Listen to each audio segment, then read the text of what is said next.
€2,20 maintenant pour Gamin Mae.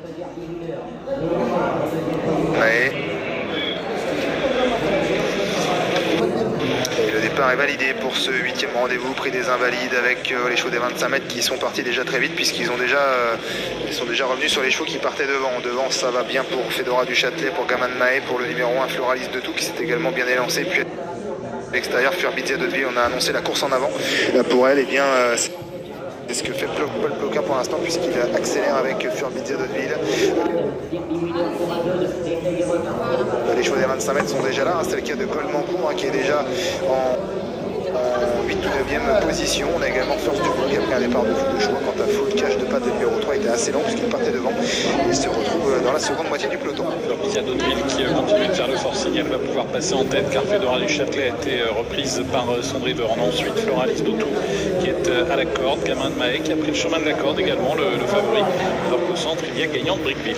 La ligne opposée avec le numéro 7 Furbizia d'Hauteville qui mène devant Fedora du Châtelet qui est en 2e position. Le numéro 1 Floralis de Tout qui est 3e devant le favori. 4e Gamin Mae, numéro 5. On aperçoit un peu plus loin le numéro 2 Gagnant de Brickville qui commence à se rapprocher gentiment, alors que l'on a également dans la corde Flash de Goued qui progresse.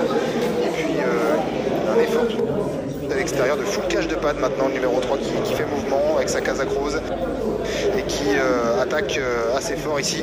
Et d'ailleurs Gamin Mae s'est décalé, il va peut-être pouvoir bénéficier de ce sillage. Il n'a pas prendre le risque, Mathieu Moutier, de rester bloqué à la corde et s'est décalé au centre. Un Gamin Mae qui a donné quelques petits coups de tête, mais rien de bien méchant.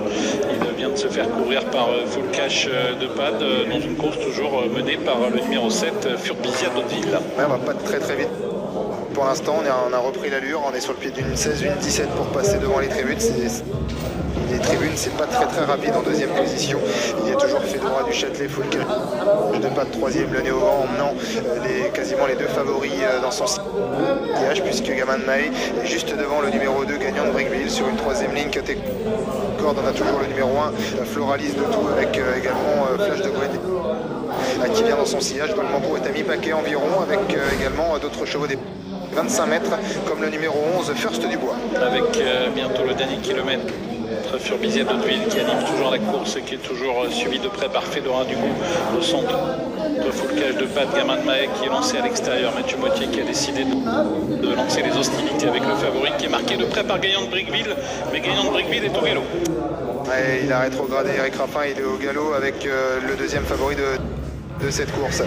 Furbizia d'Hauteville qui toujours tête et corde, accélération en face de Colmancourt qui vient très fort maintenant. On a toujours bien calé côté corde Fedora du Châtelet, Floralis de Tout, et puis Gamin Mae qui est toujours au contact des premiers, Mathieu Moitié qui patiente toujours un maximum, et puis les forces de First Dubois, le numéro 11 qui progresse maintenant et qui vient quasiment en dehors des animateurs. Colmancourt qui va se rabattre au commandement pour aborder tournant final. Gamin Mae qui a pris son sillage, First Dubois qui est venu également avec Disco d'Ocagne qui s'est bien rapproché, Grande de Ranchy également qui a fait mouvement.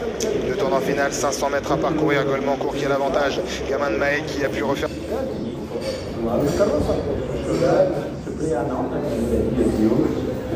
souffler dans son sillage, First Dubois qui est en 3e position, alors que l'on a un peu plus loin également Grande de Ranchy qui s'annonce avec également le numéro 14 Disco d'Ocagne. La dernière ligne droite, Colmancourt qui tente de se sauver maintenant, Gamin Mae qui se lance à sa poursuite, First Dubois qui est là, qui joue les premières places avec également Grande de Ranchy qui s'annonce, et puis Fuego du Mortier qui s'annonce maintenant et qui termine très fort à 200 mètres du poteau. Gamin Mae de plus en plus fort, et Fuego du Mortier qui s'annonce très menaçant, qui termine de mieux en mieux avec Jonathan Van Merbeek, avec Gamin Mae numéro 5 qui a toujours l'avantage, mais de plus en plus fort maintenant Fuego du Mortier qui va venir chercher le favori sur le poteau. C'est fait pour le 9 devant le numéro 5, 3e place sans doute conservée par le numéro 11 First Dubois. Et une fin de course tonitruante de Fuego du Mortier qui est venu ajuster le favori dans les tout derniers mètres de course. Fuego du Mortier, entraîné et drivé par Jonathan Van Merbeek, s'impose à l'issue d'un joli sprint à la 2e place pour le favori, donc Gamin.